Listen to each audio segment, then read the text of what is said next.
Bismillahirrahmanirrahim. Alhamdulillahi rabbil alamin. Allahumma salli wa sallim ala sayyidina Muhammadin al-Fatihi lima ughliq wal khatimi lima sabaq, nasiril haqqi bil haqq wal hadi ila siratikal mustaqim, wa ala alihi wa ashabihi haqqa qadrihi wa miqdarihi al-azim. Subhanaka la ilma lana illa ma 'allamtana innaka antal alimul hakim, wala haula wala quwwata illa billahil aliyyil azim. Rabbi israh li sadri wa yassir li amri wahlul 'uqdatam min lisani yafqahu qawli, amma ba'd. Ma'asyiral hadirin, jamaah yang dimuliakan Allah Subhanahu wa taala. Alhamdulillah, kita masih diberikan kesempatan oleh Allah Subhanahu wa taala, digerakkan hati kita, diringankan langkah kaki kita, sehingga di tengah-tengah kesibukan kita dengan izin Allah kita bisa hadir di satu majlis yang sangat dicintai oleh Allah dan Rasul-Nya, di tempat yang sangat diberkahi oleh Allah Subhanahu wa taala.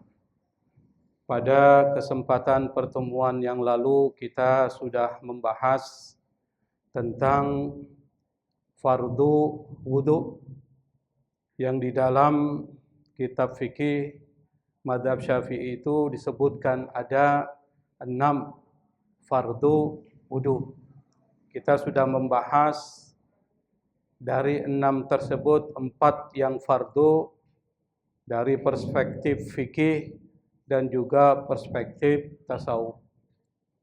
Karena kalau kita hanya memahami fikih tanpa memahami tasawuf, maka bisa jadi kita akan jadi orang yang fasik.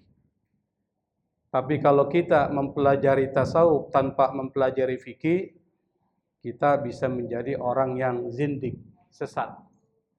Tapi kalau kita menggabungkan antara fikih dan tasawuf, kata Imam Malik rahimahullah, maka kita akan mencapai hakikat yang sebenarnya.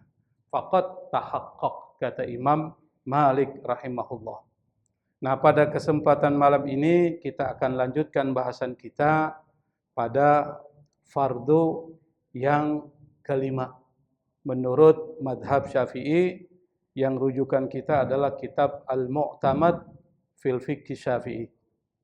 Kitab Al-Mu'tamad ini adalah kitab yang kontemporer, disusun oleh ulama kontemporer.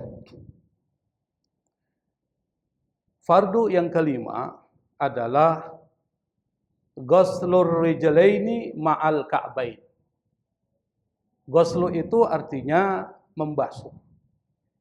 Tetapi membasuhnya bukan mengusap, dia dibasuh. Kalau ibarat membasuh berarti harus digosok. Maka kalau cuma dialirkan air, dianggap bukan membasuh. Apa yang dibasuh? Ar-rijlain. Rijlain itu artinya 2 kaki. Ma'al ka'bain, beserta 2 mata kaki. Ka'bun itu artinya mata kaki. Kalau disebutkan ma'al ka'bain berarti bukan sampai mata kaki, tapi beserta mata kaki. Wa hadza fardun bi ijma'il muslimin alladzina yu'taddu bihim. Di qaulihi ta'ala wa arjulakum ilal ka'bain. Kata penulis kitab ini, wa hadza fardun, membasuh 2 kaki beserta dengan 2 telapak kaki ini fardun. Dalam mazhab Syafi'i itu tidak dibedakan antara fardu dan wajib. Ini perlu dipahami. Jadi mazhab Syafi'i, mazhab Maliki, mazhab Hambali, fardun dan wajib itu sama. Tapi kalau mazhab Hanafi itu membedakan antara fardun dan wajib. Kata mazhab Hanafi, fardun itu adalah satu ketentuan hukum yang dalilnya Quran dan hadis mutawatir. Itu kata mazhab Hanafi. Kalau hadisnya ahad, tidak sampai derajat mutawatir. Maksudnya apa mutawatir? Hadis itu diriwayatkan setiap tingkatannya oleh minimal 40 perawi hadis. Kira-kira kalau banyak begitu bisa bohong nggak tuh? Nggak bisa bohong tuh. Makanya hadisnya mutawatir. Dari sahabat 40 orang. Dari tabi'in generasi berikutnya 40 orang minimal. Generasi berikutnya 40 orang. Sampai periwayat hadis itu mencapai 40 orang minimal. Maka disebut hadisnya mutawatir dan pasti sahih. Kenapa? Karena nggak mungkin di antara mereka itu berbohong. Ketika menentukan satu hadis itu ketatu di dalam tradisi keilmuan Islam. Tapi kalau diriwayatkan kurang dari 40, maka hadisnya ahad tuh. Ahad itu artinya perorangan, ahad. Kata mazhab Hanafi ini, membaca Quran di dalam sholat itu fardu. Tapi mazhab Syafi'i, fardu dan wajib sama aja. Kenapa fardu? Karena dalilnya Quran. Faqra'u ma tayassara minal Quran. Maka kalau dia baca Quran, dianggap sah sholatnya. Meskipun yang dibaca bukan Al-Fatihah. Itu kata mazhab Hanafi. Kenapa? Karena mazhab Hanafi mengatakan Al-Fatihah itu hadisnya ahad. Dia hanya posisinya wajib. Kalau dibandingkan di antara surat-surat, maka Al-Fatihah lebih afdol, kata mazhab Hanafi. Tapi kalau membaca yang lain, dianggap sah. Kenapa? Karena yang fardu, faqra'u ma tayassara minal Qur'an. Bacalah apa yang mudah dari Al-Quran. Itu perbedaan pendapat di kalangan ulama mazhab. Dan kita tentu harus toleransi terhadap perbedaan itu. Fardun bi ijma'il muslimin. Kata penulis kitab ini, membasuh dua kaki beserta kedua mata kaki itu fardu. Kalau ditinggalkan maka wudunya nggak sah. Bi ijma'il muslimin, semua umat Islam sepakat tuh, nggak ada yang menolak. Kalau ada yang menolak bahwa ini bukan fardu, maka keluar dari Islam. Kenapa? Karena menolak sesuatu yang qat'i, yang dasarnya jelas, seperti menolak sholat. Dasarnya jelas, wa aqimus sholat. Lalu kemudian muncul orang, saya nggak percaya dengan sholat, murtad dia. Tapi kalau dia tidak melaksanakan sholat, dia cuma dosa besar. Maka cara menghapusnya adalah dengan taubat kepada Allah, berjanji tidak akan mengulangi, dan dia mengqadha sholatnya itu. Kita ini Pak, banyak sholat-sholat fardu yang kita pernah tinggalkan waktu muda itu Pak. Apakah setelah balik Anda melaksanakan sholat full? Jujur Pak, full nggak Pak? Pas Bapak balik nih, balik umur berapa Pak? Berapa? Laki-laki 17. Apakah saat umur 17 tahun bapak-bapak di sini atau ibu-ibu balik yang melalui haid, apakah full mengerjakan sholat atau tidak? Pasti ada yang ditinggalkan kan? Pasti itu. Apalagi kalau yang masih mudanya mantan preman Pak. Udah pasti banyak yang dia tinggalkan tuh. Maka harus dikodok tuh Pak. Dikodok itu. Kenapa? Karena wajib. Kalau wajib ditinggalkan tidak dikodok, itu nanti dimintai pertanggungjawabannya di hadapan Allah. Itu utang kita sama Allah. Makanya kalau ada waktu-waktu senggang, jangan santai. Jangan nongkrong di jalan. Tapi Anda, apakah pergi ke masjid atau berada di rumah, isi itu dengan mengkodok semua sholat-sholat kita yang pernah kita tinggalkan. Sholat maghrib, kodok. Isya, kodok. Semampu kita. Karena kita nggak tahu berapa kali dan berapa sholat yang kita tinggalkan.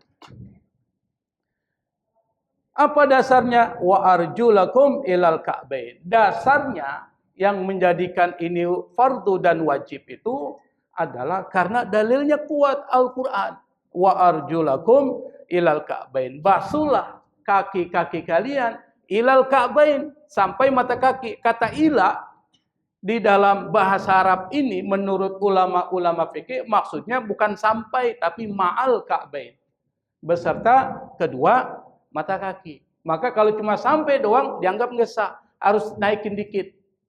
Sunnahnya lagi naikkan sampai betis, supaya nanti kaki ini akan bersinar di hadapan Allah, muka dan tangan bersinar. Itu adalah tanda umat Nabi Muhammad Sallallahu Alaihi Wasallam. Itu tanda dilihat ketahuan umat Nabi itu. Pada saat ketika di padang mahsyar akan kelihatan Muka kita bersinar, tangan kita bersinar, kaki kita bersinar. Wah, ini umat Nabi ini. Umat Nabi Muhammad SAW. Dan itu bersinarnya harus memperbaiki wudhu kita, perbagus wudhu kita. Muka, gimana cara membasuhnya? Bukan cuma sekedar dialirkan air, tapi ada caranya. Tangan, gimana cara membasuhnya? Sampai kaki, bagaimana cara membasuhnya? Itu diajarkan di dalam fikih Islam. Kenapa kaki yang wajib dibasuh? Para ulama sufi ini memberikan tafsiran. Tapi ini tafsiran, Pak. Bapak boleh percaya, boleh tidak. Tapi tafsiran ini bisa memberikan motivasi. Bisa menghubungkan antara wahyu dengan logika. Supaya Islam itu agama yang logis. Ad-dinu aqlul ladina liman la aqla lahu. Agama itu harus logis. Ladina liman la aqla lahu, tidak disebut agama kalau tidak logis, tuh maksudnya itu. Maka semua syariat yang diturunkan Allah itu logis tuh. Sesuai dengan kesehatan, sesuai dengan kemanfaatan, sesuai dengan kemaslahatan. Tidak ada yang memberikan kemudaratan. Maka kalau kita jalankan syariat Islam dengan benar, pasti ada manfaatnya. Selain manfaat ukhrawiyah, terkait dengan pahala yang besar, ada manfaat duniawiyah. Apa? Misalnya kehidupan kita menjadi berkah, kesehatan, rezeki menjadi luas, dan seterusnya, dan seterusnya. Itu yang disebut dengan manfaat duniawiyah. Kata ulama sufi, membasuh kaki hingga mata kaki itu adalah karena kaki ini simbol perjalanan, Pak. Bapak kalau jalan dengan apa sih? Dengan kaki itu. Simbol perjalanan manusia di dunia ini. Maka membasuh kaki maksudnya adalah dalam wudu itu membersihkan langkah-langkah kita. Kenapa? Karena kaki ini seringkali mengajak kita, mengantarkan kita melakukan perbuatan dosa, Pak. Kaki ini. Maka seakan-akan Allah ingin ajarkan, kaki ini alat Anda menjalankan maksiat, maka basuh. Ketika kita basuh, maka mengucurlah air dengan dosa-dosa yang pernah dilakukan oleh kaki kita. Karena kaki juga nanti akan dimintai pertanggungjawaban di hadapan Allah Subhanahu wa Ta'ala. Kita kan sering baca surat Yasin tuh. Ada satu ayat yang penting harus dipahami. Al-yauma nakhtimu ala afwaihim wa tukallimuna aydihim wa tashhadu arjuluhum. Di akhirat nanti mulut ditutup tuh. Kenapa? Mulut suka bohong. Makanya nanti dibasuh dengan kekumur. Bersihkan mulut Anda tuh. Karena yang paling banyak membuat masalah di dunia ini adalah min lisanihi, dari lisannya itu. Makanya turun satu surat yang menyuruh kita menjaga lisan kita full, namanya Al-Hujurat. Surat ke-49. Itu hampir sebagian besar menyuruh kita untuk menjaga lisan. Maka perlu dibasuh. Kenapa sampai mata kaki? Karena perjalanan kita di dunia itu seperti sampai mata kaki, Pak. Bapak ini apakah berjalan di dunia ini sampai hari kiamat atau tidak, Pak? Sampai kapan? Sampai ajal menjemput kita, sampai mata kaki itu maksudnya. Dan umur kita berapa? Berapa umur kita? Yang biasa orang meninggal itu umurnya berapa biasanya? Kata Nabi, baina sitina wa sab'in, antara 60 sampai 70 tahun. Maka umat Nabi itu biasanya meninggal baina sitin wa sab'in, antara 60 sampai 70 tahun. Nabi meninggal 63. Abu Bakar 63. Umar 63. Ali 63. Utsman di atas 80. Berarti rata-rata berapa umurnya? 60-an. Tinggal kita lihat saja, kita ini umurnya berapa? Yang 50 tinggal tunggu 10 sampai 20 tahun. Yang 40, 20 sampai 30. Maka enggak ada yang sampai lebih umur kita. Hidup 1000 tahun lagi enggak mungkin tuh.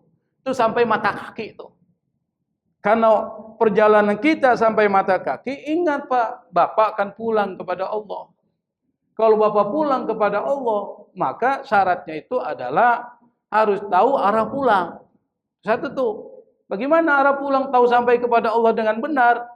Yauma la yanfa'u malun wala banun illa man atallaha biqalbin salim. Kata Allah, nanti ada hari la yanfa'u mal wala banun. Harta tidak bermanfaat, anak juga tidak bermanfaat sama sekali.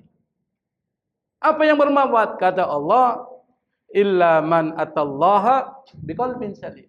Kecuali orang yang datang pulang kepada Allah dengan hati yang bersih. Kalau orang hatinya bersih, maka dia ditempatkan di tempat yang bersih. Itu logikanya. Ibarat piring kotor, nggak mungkin langsung ditaruh di tempat yang bersih. Cuci dulu tuh. Sampai bersih, baru diletakkan di rak-rak piring yang bersih. Logikanya. Jannah itu tempat bersih. Maka di dalam surga itu nggak ada perkataan kotor. Yang muncul adalah salamun qaulam mir rabbir rahim. Salam. Kedamaian.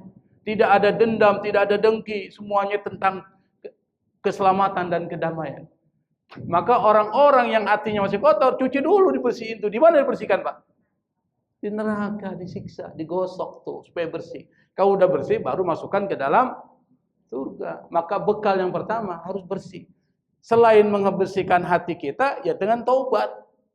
Kalau kita sudah taubat, maka kata Nabi, at-taibu minadz-dzambi kaman la dzamba lahu. Orang yang taubat dari dosanya seperti nggak ada dosa. Kalau orang nggak ada dosa, bersih nggak, Pak?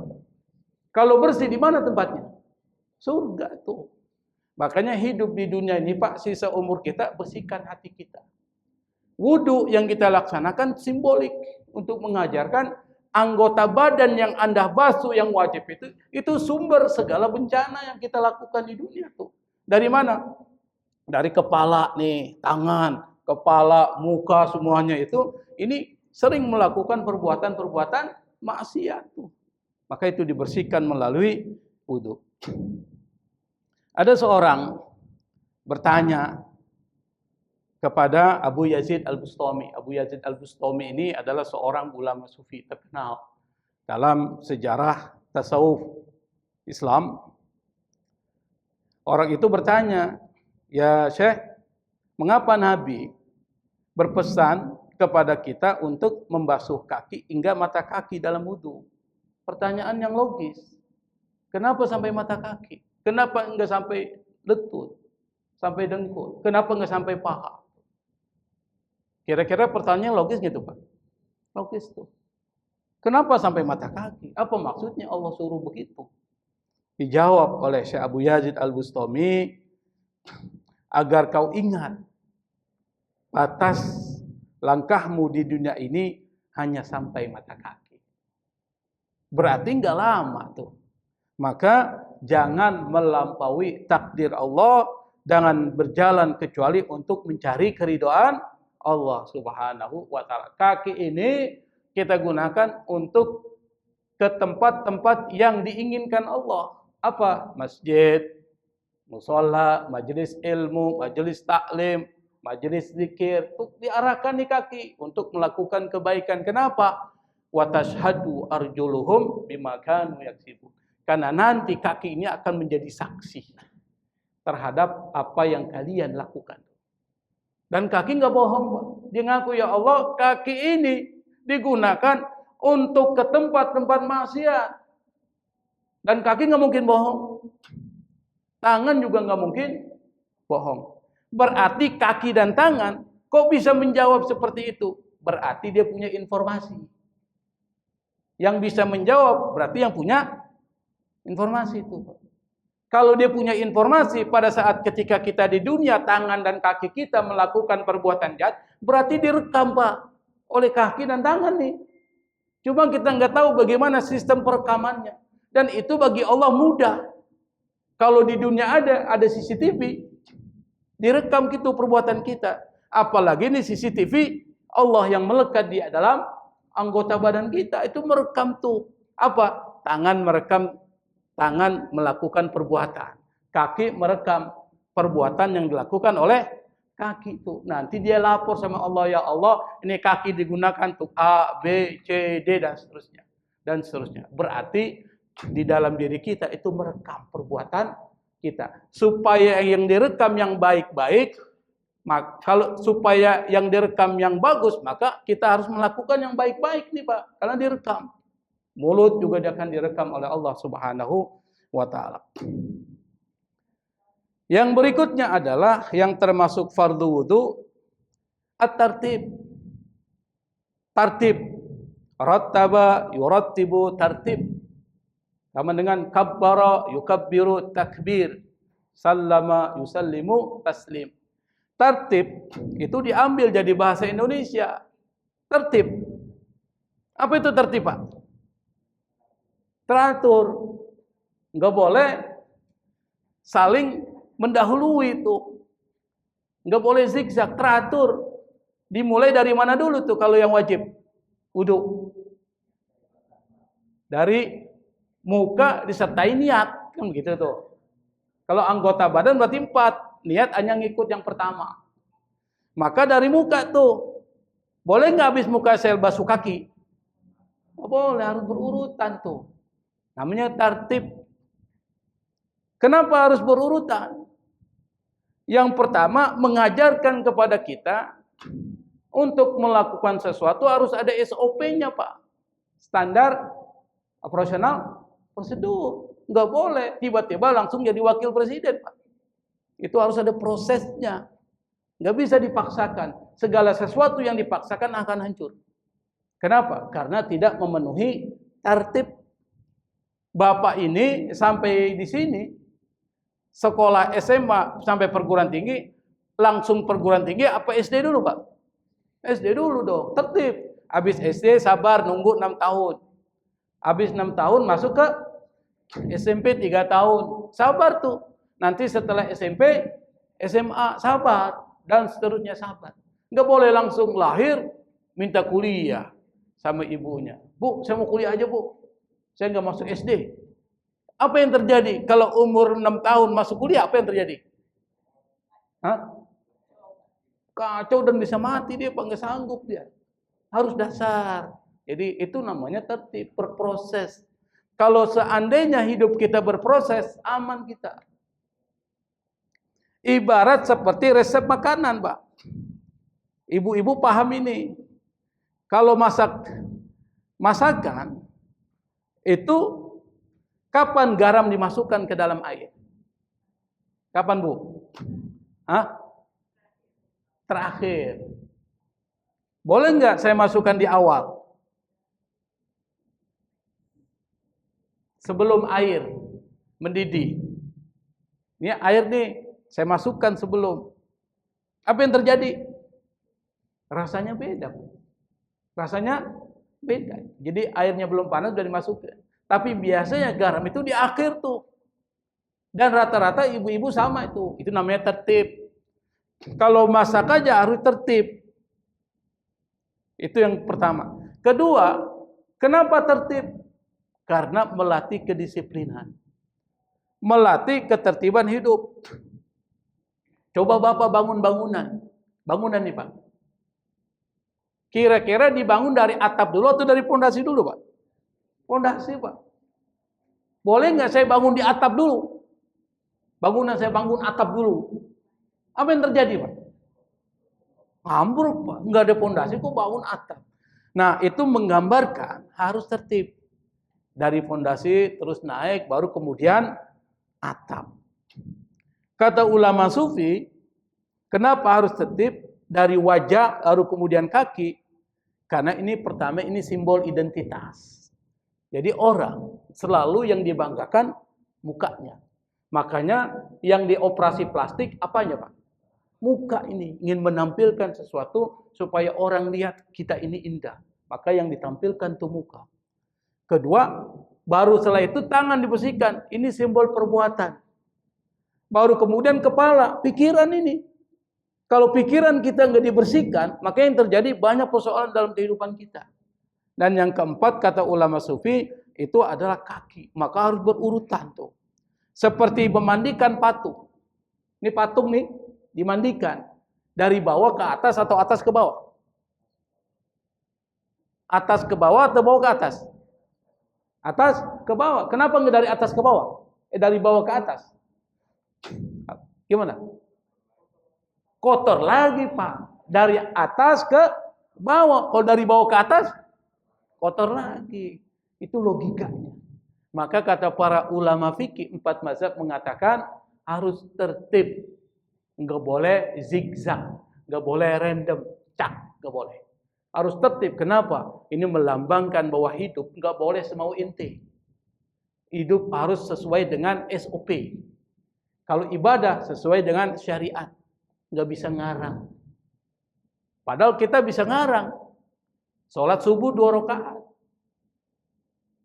Lalu saya tambah jadi 20 rakaat. Menurut logika mana yang lebih bagus? 2 atau 20? 20, Pak. Kenapa? Karena lebih banyak. Tapi ini adalah SOP Allah. Ya 2 ya 2, nggak boleh ditambah. Kalau nambah bid'ah ente. Tahu maksudnya gitu. Maka ikuti standar. Maghrib 3. Kalau Allah suruh 3, ikut 3. Nggak boleh semau ente itu ibadah. Maka nggak bisa kita melakukan ibadah kalau tidak ada sandarannya. Kecuali muamalah. Al-aslu fil ibadah, dasar prinsip dalam ibadah harus bersumber dari informasi Allah. Tapi kalau dalam muamalah itu bisa sesuai dengan adat kebiasaan setempat. Illa ma dalad dalilu ala tahrimi, kecuali ada dalil yang mengharamkan. Maka kita nggak bisa itu menggunakan konsep bid'ah untuk muamalah. Bid'ah, Pak. Contoh, maulid. Nih, kan banyak nih yang mengatakan bid'ah. Maulid ini ibadah atau muamalah? Muamalah, adat. Kalau adat itu bisa pakai inovasi.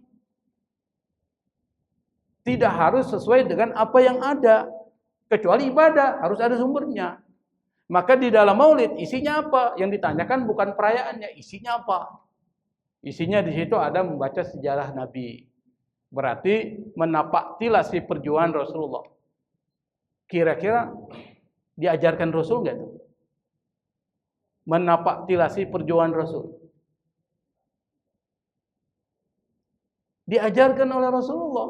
Kenapa? Untuk mengambil ibrah. Wa fi qasasihim la ibratun li ulil albab. Dalam kisah mereka itu ada pelajaran bagi orang-orang yang menggunakan pikiran. Di dalam maulid ada nggak selawat?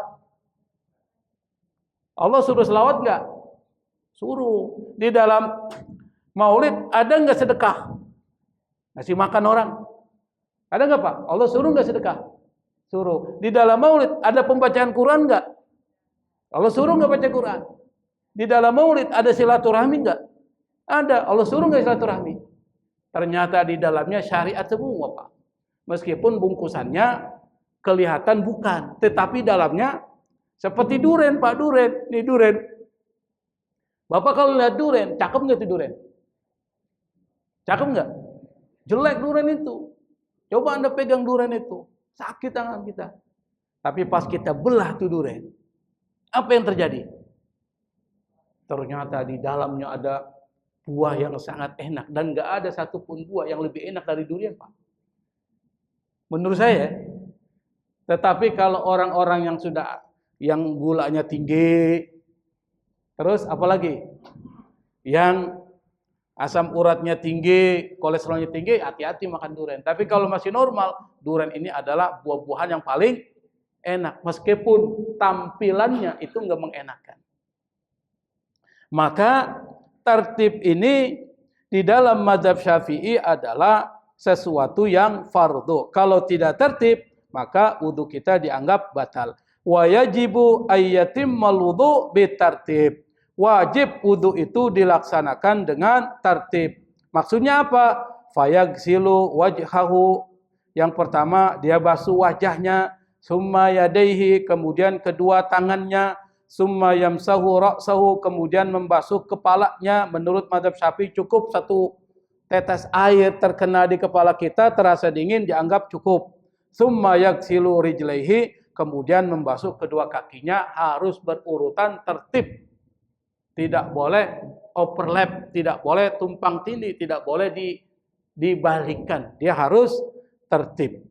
Seperti yang diajarkan oleh Allah Subhanahu wa taala, "Faghsilu wujuhakum wa aydiyakum ilal marafiqi," dan seterusnya, "Fal ayatu zakarat furudal wudu'i murattabatan." Kata penulis kitab ini, ayat yang dijadikan dasar kewajiban melaksanakan wudu dan 4 anggota badan yang perlu dibasuh dalam wudu itu disebutkan oleh Allah murattabatan, tertib, tersusun, berurutan. Bisa dipahami nggak nih Pak? Bisa. Berarti 4 anggota badan dan 2 rukun yang digabungkan dalam mazhab Syafi'i ini memiliki makna filosofis sufi yang sangat mendalam. Bukan cuma sekedar kita basuh. Yang pertama kita harus pahami maknanya. Apa yang disampaikan dalam ritual-ritual wudu itu pada dasarnya adalah untuk mengubah perilaku kita menjadi lebih baik. Yang berikutnya adalah kita masuk kepada sunanul wudu. Sunnah. Kenapa sunnah itu penting kita ambil? Meskipun kalau kita tidak mengambil sunnah, wudu kita nggak batal.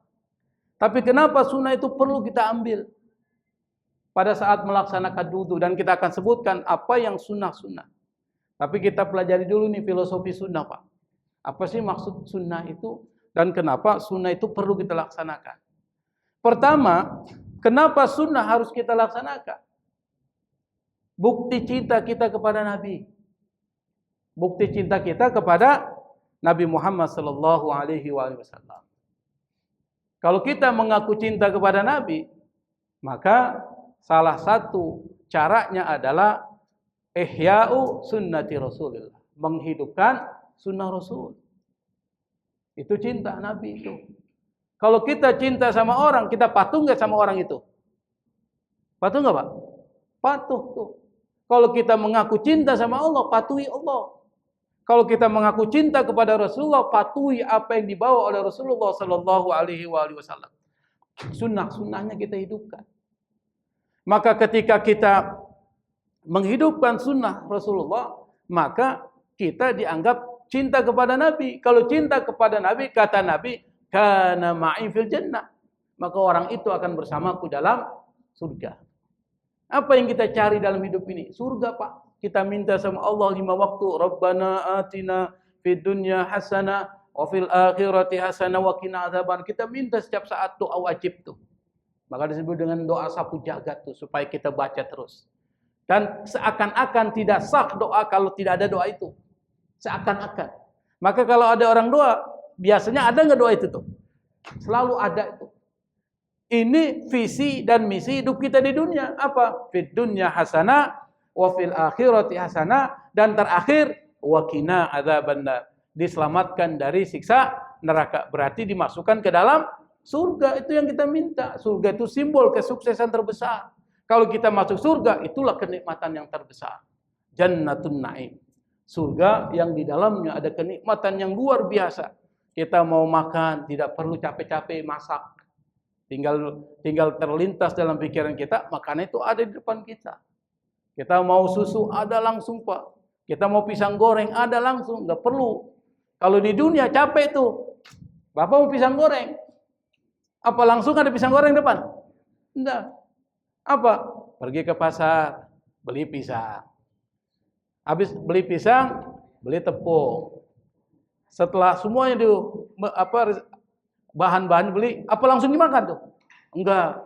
Masukin hidupin kompor. Taruh minyak, lalu digoreng. Langsung dimakan enggak? Enggak, masih panas, kasih dingin. Capek Pak dunia ini. Tapi di surga, apapun yang Anda minta, itu langsung cash diberikan Allah Subhanahu wa ta'ala.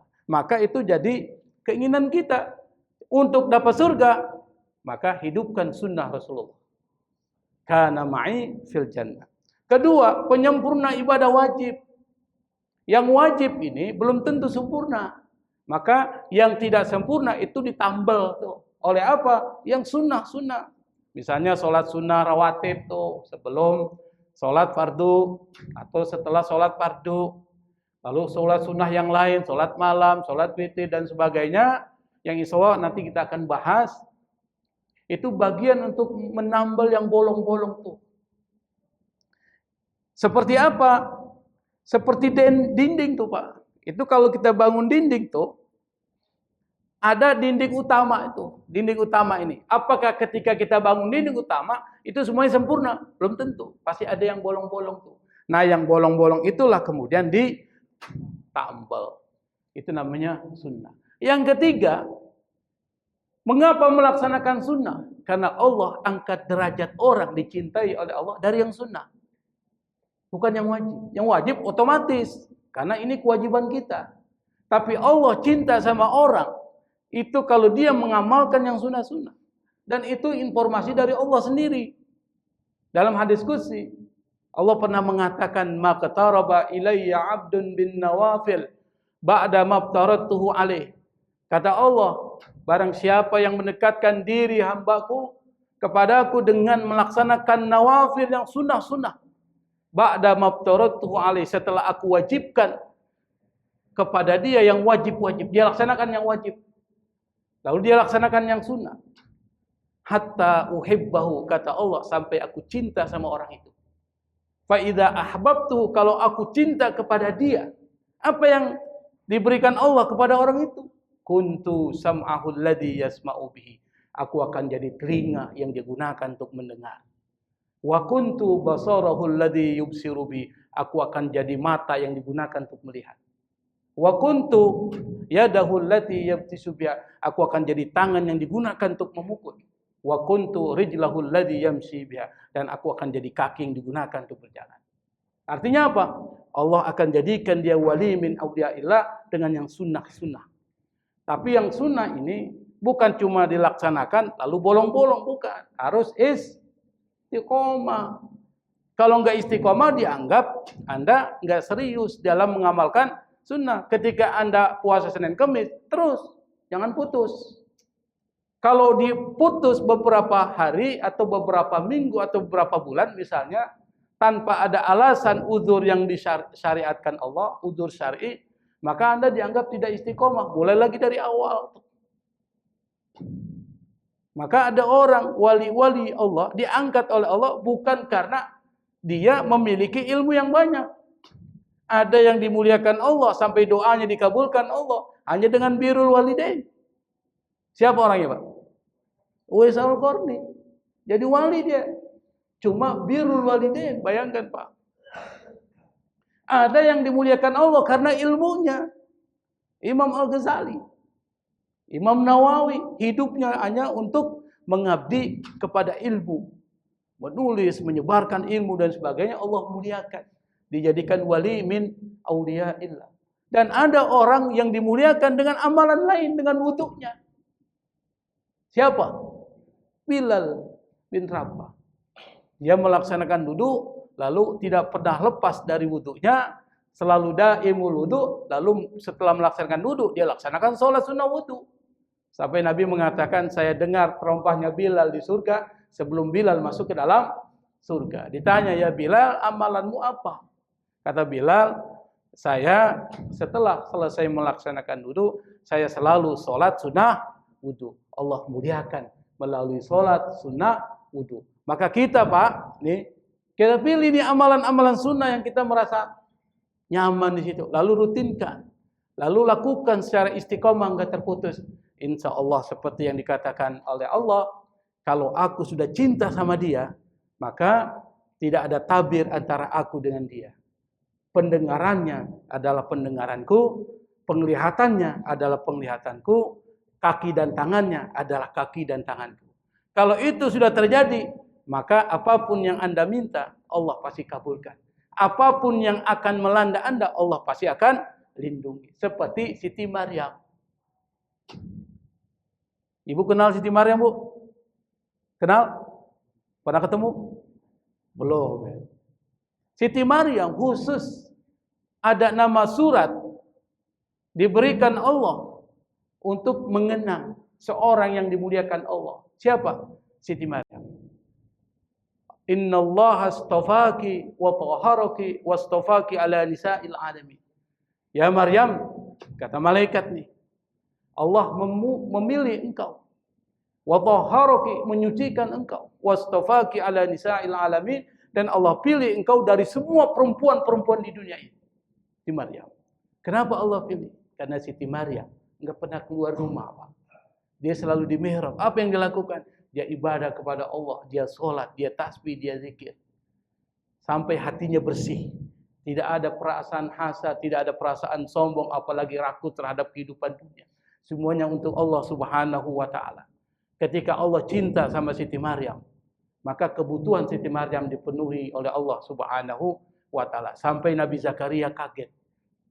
Di dalam Al-Qur'an dijelaskan tuh, pada saat ketika Siti Maryam didapati oleh Nabi Zakaria, di dalam mihrabnya ada buah-buahan. Yang buah-buahan itu nggak mungkin ada. Kenapa? Buah-buahan yang tumbuh di musim dingin, saat itu musim panas. Pada kesempatan yang lain, Nabi Zakaria menemukan ada buah-buahan musim panas, yang saat itu musim dingin. Menurut logika nggak mungkin tuh ada buah-buahan. Sampai kaget Nabi Zakaria, dia tanya, "Anna laki hadza ya Maryam?" Kau peroleh dari mana wahai Maryam? "Hadza min indillah." Ini semua datang dari Allah Subhanahu wa taala. Kenapa? Karena Allah cinta kepada orang yang dekat kepadanya. Ketika Allah cinta, maka akan dipenuhi semua kebutuhannya. Maka kalau kita ingin dicintai oleh Allah, yang sunnah-sunnah di dalam wudu kita harus laksanakan. Insya Allah secara fikihnya kita akan bahas pada pertemuan yang akan datang. Wallahul musta'an, wallahul muwaffiq ila aqwamit thariq, wal afwa minkum. Wassalamualaikum warahmatullahi wabarakatuh.